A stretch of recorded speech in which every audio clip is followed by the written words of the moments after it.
حضرت سیدنا جابر رضی اللہ تعالی عنہ حضور صلی اللہ تعالی علیہ وآلہ وسلم کے صحابہ کرام کے مجاہدات اور عبادات کا ذکر کرتے ہوئے شمع رسالت کے دو پروانوں کا واقعہ بیان کرتے ہوئے فرماتے ہیں، ایک مرتبہ ہم رسول اللہ صلی اللہ تعالی علیہ وآلہ وسلم کے ساتھ کسی غزوے میں گئے۔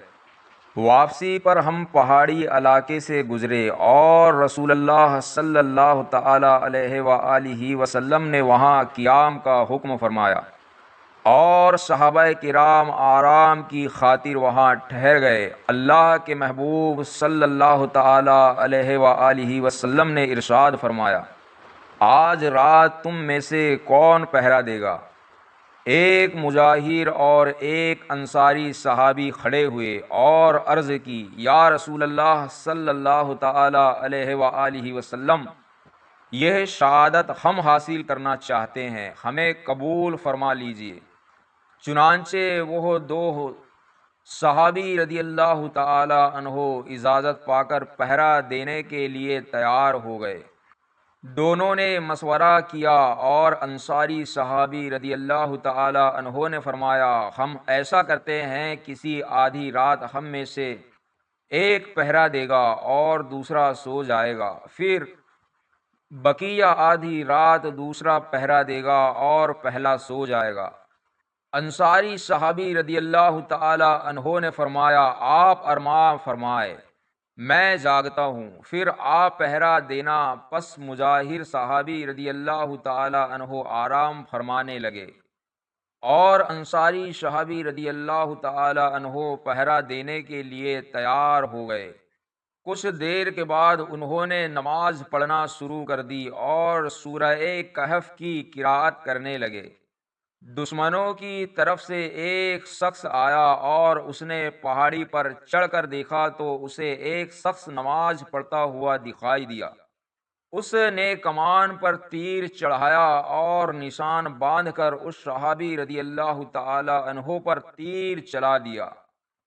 تیر آپ رضی اللہ تعالی عنہ کے جسم میں پیوست ہو گیا، لیکن آپ رضی اللہ تعالی عنہ نے کوئی حرکت نہ کی اور نماز میں مشغول رہے۔ اس ظالم نے دوسرا تیر مارا، وہ بھی آپ رضی اللہ تعالی عنہ کے جسم اقدس میں اتر گیا، لیکن آپ رضی اللہ تعالی عنہ نے نماز نہ توڑی۔ پھر اس نے تیسرا تیر مارا، وہ بھی سیدھا آیا اور آپ رضی اللہ تعالی عنہ کو زخمی کرتا ہوا جسم میں پیوست ہو گیا۔ آپ رضی اللہ تعالی عنہ نے رکوع و سجود کیے اور نماز مکمل کرنے کے بعد اپنے رفیق کو جگایا۔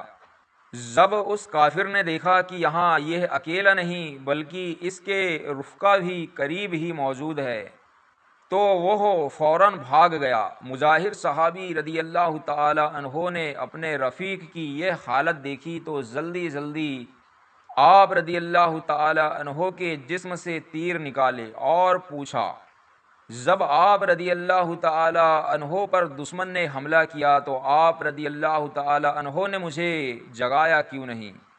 اس پر قرآن و نماز کے سودائی اس انصاری صحابی رضی اللہ تعالی عنہ نے جواب دیا، میں نے نماز میں ایک سورت شروع کی ہوئی تھی، میں نے یہ گوارا نہ کیا کہ سورت کو ادھورا چھوڑ کر نماز توڑ ڈالوں۔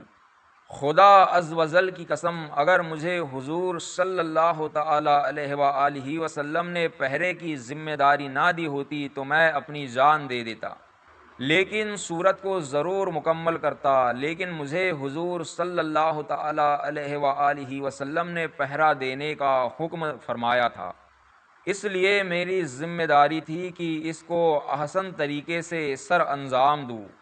جب میں نے دیکھا کہ میں بہت زیادہ زخمی ہو گیا ہوں تو اسی احساس ذمہ داری کی وجہ سے نماز کو مختصر کر دیا اور آپ رضی اللہ تعالی عنہ کو جگا دیا تاکہ دشمن مزید حملہ نہ کر سکے۔ اللہ عز و جل کی ان پر رحمت ہو اور ان کے صدقے ہماری مغفرت ہو۔ قربان جائیے ان پاک ہستیوں کو نماز و قرآن سے کیسی محبت و لگن تھی کہ جان کی پرواہ نہ کی اور نماز میں مشغول رہے اور قرآن کی تلاوت جاری رکھی۔ اللہ عز و جل ان کے صدقے ہمیں بھی عبادت کی حقیقی لذت، قرآن کی محبت اور حضور صلی اللہ تعالی علیہ وآلہ وسلم کا سچا عشق عطا فرمائے، آمین۔